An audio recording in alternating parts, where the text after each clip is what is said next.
C'est bien sûr l'actu décalé qui démarre sur Matin d'Éden. Le thème de l'actu décalé du jour, c'est bien sûr, nous allons nous intéresser aux fils électriques qui sont en désordre dans nos quartiers alors que nous sommes en saison pluvieuse. Laurent Tonekes, vous avez sûrement fait le constat dans nos quartiers.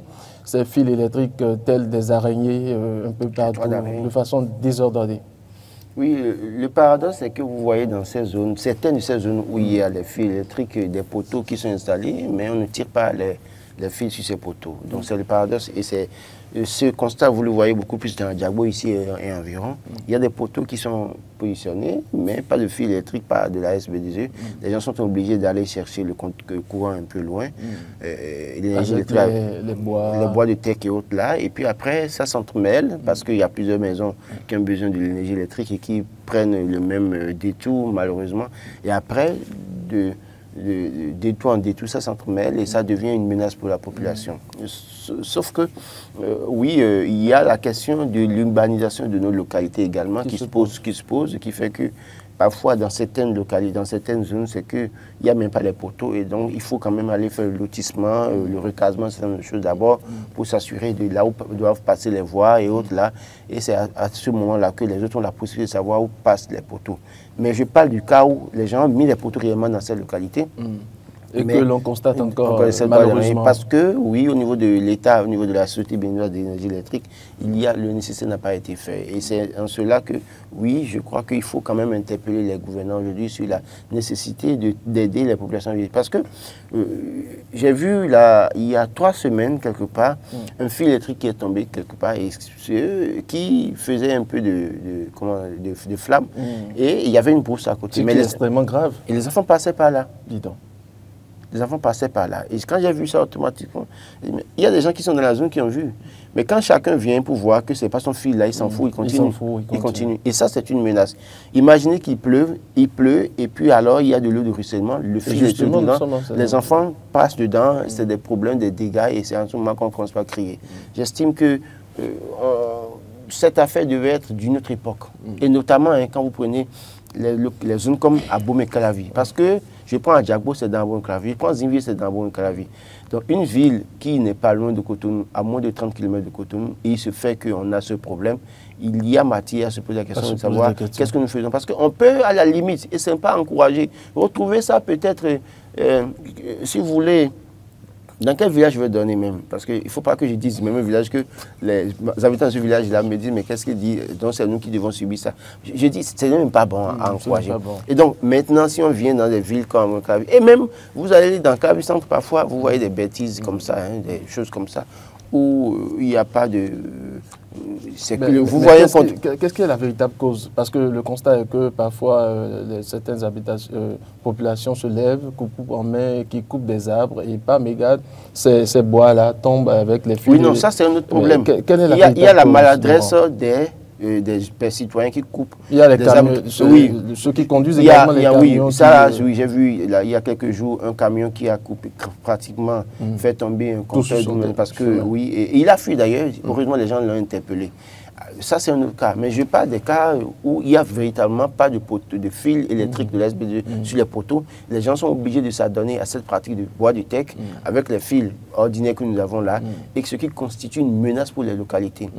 Donc, à ce niveau, il faut qu'au moins l'État central réfléchisse. Il y a beaucoup de projets d'ailleurs, il y a beaucoup de projets où tous les jours, il y a des compteurs, des poteaux qui sont envoyés dans des localités, on met les poteaux en terre, mais jamais le fil sur les poteaux. Je pense qu'il faut accélérer ces projets-là pour faciliter la tâche. Quand vous voyez dans la zone de Adjagbo, là, pardon, avant Adjagbo, Pylône, alors par exemple, vous rentrez dans cette zone, vous voyez tellement de ce qu'on appelle toile d'araignée, il y en a plein.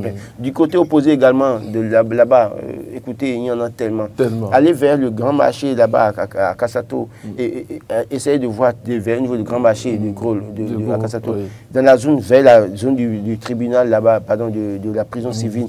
Dans la zone, c'est plein, on en trouve tout le temps. Donc, il faut quand même trouver une solution. Le problème, c'est que il faut avouer que c'est le coût Parce que si le poteau ne vient pas dans votre vent, que vous devez avoir le courant, et qu'on vous chiffre tout ça, il faut payer pour le poteau, il faut payer pour le nombre de la distance, en tout cas, du fil électrique. Tout ça, ça revient cher aux citoyens. Et ils se disent, bon, autant mieux aller chercher le courant chez Adjurendo, au niveau du Carrefour là-bas. Je prends 2, 3, 4, 5 bois de tech, et j'achète un rouleau de fil électrique, c'est peut-être 18 000 francs. Ça me revient moins cher d'abord. Le temps que quand ils seront prêts pour amener le poteau, là, je vais prendre. Et c'est en fait, c'est ce problème également. Ok. Hugues Hector Zogo. C'est une question de viabilisation de nos différentes régions, de nos différents territoires qui se posent. Et quand on se retrouve face à un défi comme ça, il n'y a pas autre chose à faire que d'interpeller l'État. Parce que vous êtes citoyen, vous êtes prêt, vous voulez construire votre maison, mais il n'y a pas le minimum. Le minimum aujourd'hui, c'est l'eau, c'est l'énergie. Les deux vont de pair. Mais quand vous vous retrouvez dans une localité, par exemple, qui est même lotie, et vous êtes installé, et que vous n'avez pas d'énergie, que vous n'avez pas d'eau, ça pose des problèmes. Comment voulez-vous que le citoyen puisse vivre? Aujourd'hui, qui peut vivre sans l'énergie électrique? Donc, à un moment donné, les gens cherchent des solutions provisoires. Et en cherchant des solutions provisoires... Hugues Hector Zogo, nous avons un téléspectateur ou auditeur au bout du fil. Bonjour. Auditeur, bonjour M. Atu, bonjour M. Laurent et bonjour M. X. Bonjour à vous. À qui avons l'honneur? Mathieu Évariste Assilési, de Tambour, arrondissement de Zoumbert. Monsieur Évariste, comment est-ce que vous portez ce matin? À merveille. D'accord. Nous vous écoutons par rapport au sujet. D'abord, avant d'aborder le sujet, je voudrais encore une fois vous dire merci pour tout ce que vous faites pour nous. Merci. Et certainement la sérénité dont vous faites preuve sur les sujets. Je veux dire, le respect de la prise de parole et tout. Et merci. Du professionnalisme. Merci. Merci. Bien. Monsieur Laurent, j'espère que vous portez bien.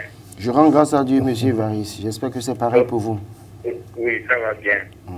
Laissez-moi vous dire, par rapport au sujet, que ce n'est pas seulement à Calavi. Venez à Michel, vous verrez ce qu'on appelle toile d'araignée. Je vous dis, les photos sont implantés depuis quelques mois, je veux dire presque un an déjà, mais les fils électriques sont toujours avec des bois. Et dans ma zone ici à Kailaga, on a pu avoir la chance de payer le compteur promotionnel là depuis des années. Et je vous dis, le compteur est exposé à 1 kilomètre de chez nous, c'est-à-dire carrément dans un autre quartier. On n'a pas de poteau électrique, on n'a pas de transport, et il faut tirer avec des bois, il faut tirer le fil avec des bois. Et ceux qui n'ont pas les moyens jusqu'à présent n'ont pas pu le faire. Nous avons le compteur, mais nous sommes toujours dans l'obscurité, par exemple. Donc, des choses à prévoir, c'est-à-dire, l'esprit doit nous aider par rapport à cette situation. Parce que ça n'arrange personne. Et c'est aussi beaucoup de cancer dont les enfants sont exposés. Et merci de lancer ce matin.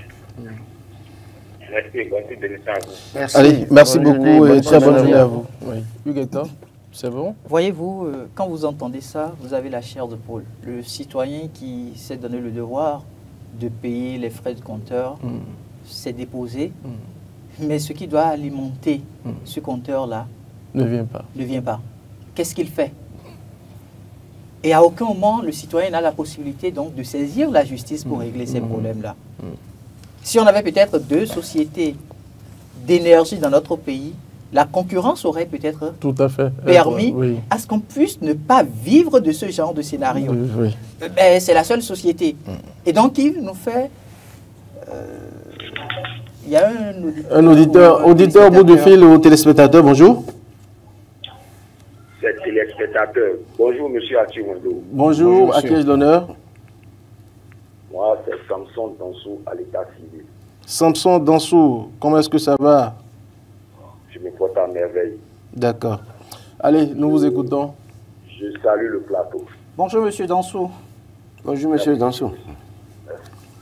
Et je remercie d'abord la télévision pour ce sujet que vous avez ramené parce que ce sujet, plusieurs fois, nous avons eu à faire une émission et la télévision me s'est déplacée chez moi à Diabo, puisque je vous appelle de la municipalité d'Abomey-Calavi, arrondissement d'Akasato, plus précisément dans le quartier Saint-Domaine, sous les pylônes là. Je suis à Tigondo, vraiment dans moi, mon quartier, je ne sais pas qu'est-ce que je dois faire pour que ce phénomène-là puisse être corrigé. Mais je me suis après plusieurs analyses, et comme l'a dit l'un des invités tout à l'heure, vous savez, c'est le pouvoir central. Mais quand je dis le pouvoir central, moi j'accuse directement la mairie, la municipalité d'Abomey-Calavi. Pourquoi je dis ça? Parce que pour que une zone soit sécurisée, c'est le lotissement. Oui. Et nous avons un sérieux retard par rapport au lotissement. Et moi je dis, c'est toutes les réformes que le président Talon a eu à corriger dans ce pays, c'est dans ce secteur, le secteur de l'énergie. Excusez-moi de le dire que le gouvernement a failli, je portais moi, c'est personnel. Parce que je ne peux pas comprendre qu'à moins de 25 km de Cotonou, qu'on puisse encore ériger les toits d'araignée. Venez voir dans mon quartier à 50 000, ce qui se passe, ce qu'on appelle toits d'araignée. À Kassato, ça c'est rien. Venez ici pour voir ce qu'on appelle toits d'araignée. Et quand ça se coupe, vous allez vous plaindre, vous allez à la SB2E. La SB2E vous dit, c'est à la mairie. C'est à la mairie d'envoyer des dossiers de la zone. La mairie dit, nous avons déjà envoyé. Maintenant, vous êtes au milieu des deux, vous ne savez pas qui il faut accuser. Et c'est des gens qui vont dépenser, les particuliers qui vont dépenser, qui vont prendre leur compteur. Et on vous fait, c'est ce qu'ils disent qu'ils vont vous faire. On vous vend le kilowatt à 300 francs. Oui, le plus souvent. Vous imaginez, parce que c'est un calvaire. Je vous remercie pour ce débat-là que vous avez encore. Puisque nous sommes en saison pluvieuse, effectivement. Moi, la dernière fois, il y a 2 ou 3 semaines, je dormais. Et vers 1h du matin, je n'ai pas eu le courant. Et il pleuvait. Je suis sorti. Qu'est-ce que j'ai constaté? J'ai vu qu'il y avait un camion qui a heurté mon poteau. Et ce qui a mis presque une 50aine de personnes dans l'obscurité. Wow. Et nous étions obligés le lendemain, allez, on a l'électricité, quelque chose de malheur, bon, l'électricité, ils ont eu du boulot ce jour-là, ils ont eu à travailler. Or, nous sommes avec des autorités pratiquement dans notre zone. C'est ça, en fait, nos politiciens doivent faire. Quand vous êtes dans une zone, il faut user de votre pouvoir, le pouvoir que vous avez là, pour satisfaire la population. Le courant et l'eau, c'est des éléments très vitaux pour la vie de l'homme. Merci. Allez, merci beaucoup à vous. Je ne veux pas monopoliser l'antenne. Je vous remercie. Bonne journée à vous. Merci beaucoup à vous, Samson Dansou. Nous allons lire très rapidement quelques réactions. Emmanuel Kofi à Glossy. Un grand danger pour tout le monde. Vivement que des installations modernes de la SB2E viennent changer les choses. Missy Maou Donkpe, oui, bien sûr. Emmanuel Degbotor, un grand danger même. Laurent Gbéon, ces fils que l'on appelle communément toiles d'araignée représentent plus que des dangers qui planent en permanence sur nos têtes. C'est la mort en suspension. Succès brillant d'Omago, enlevez le point d'interrogation et reprenez la phrase. Je pense que nous devons recorriger le tir. Oui, Hector Zogo. Oui, je pense quand même que le danger est là. Le danger plane sur nos têtes. On va peut-être inviter une fois encore les compatriotes qui se retrouvent dans ce genre de situation à pouvoir faire très attention pendant cette période-ci. Parce qu'on a des enfants qui se retrouvent bientôt en vacances. Oui. Et donc, s'il y a lieu de faire appel aux électriciens, même s'il faudra débourser encore de l'argent pour ça, il faudra le faire. Parce que ne pas le faire avec l'énergie, la conséquence, elle est fatale. Donc, il ne faudrait pas prendre le risque de se dire, oui, la SBE ne nous a pas apporté l'énergie dans notre zone. Et d'attendre la SB2E. On n'a pas le fil électrique sur nos poteaux, donc par conséquent, on peut continuer par maintenir nos toiles d'araignée telles quelles. Donc, pour moi, ce sont nos enfants. Pensons d'abord à la vie de nos enfants. De la vie. Et aux autorités de continuer par travailler à l'urbanisation de nos zones, travailler pour que les populations puissent avoir de l'eau et de l'énergie, c'est très important. Allez, merci beaucoup à vous. Laurent Tonekes, merci. Je pense qu'il faut que l'État prenne ses responsabilités, notamment les municipalités. Je crois que j'ai cité, l'autre a cité... Sa zone nous sommes pas loin de quand vous voyez toute la zone de la Castato, c'est le même constat. Il faut que les autorités communales essaient de voir comment aider les populations. Allez, Laurent Tonekes, franchement, merci beaucoup à vous. Moi. Laurent, Hugues-Hector Zogo, merci également. Très bonne journée à vous. Bonne journée à vous également. Chers auditeurs, auditrices de la 102.3 FM, merci de nous avoir suivis. Téléspectateurs d'Eden Télévision, merci également à vous. Chers internautes, ne nous oubliez pas, merci également pour vos réactions. La réalisation a été assurée de Med par Rebecca Ogou, Emmanuel Agbodjelou a assuré au son. Modeste Ondek Mondi, lui, c'est le community manager. Martin Toinse, chef programme. Merci de nous avoir suivis et très bonne journée à vous.